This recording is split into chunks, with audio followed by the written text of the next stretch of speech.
Welcome to the Rim Break Rodeo. We hope this video helps. Start by updating your iPhone to iOS 26 before configuring a VPN connection. Check Settings, General, Software Update, and install any available update. Next, create or sign in to a VPN provider account that supports iOS 26 and modern protocols. Verify your subscription status and two-factor authentication if offered.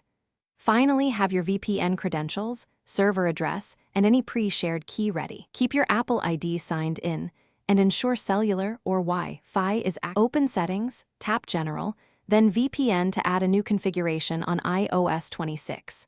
Tap Add VPN configuration and choose the protocol such as ICAV2, IPsec, or WireGuard depending on your provider. Enter your server address, remote ID, and the account username and password exactly as provided.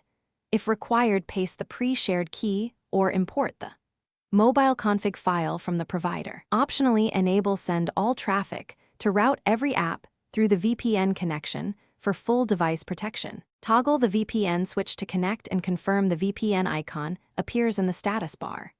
Allow any permission prompts and authenticate with Face ID or your device passcode when requested. Run the provider speed test or visit a leak testing site to verify IP address and DNS changes after connecting. If speeds are slow or connections fail, restart your iPhone and retry the connection steps. Re-enter credentials, reinstall the provider app, or contact support with debug logs if issues persist. Thanks for watching. Consider subscribing if we helped you.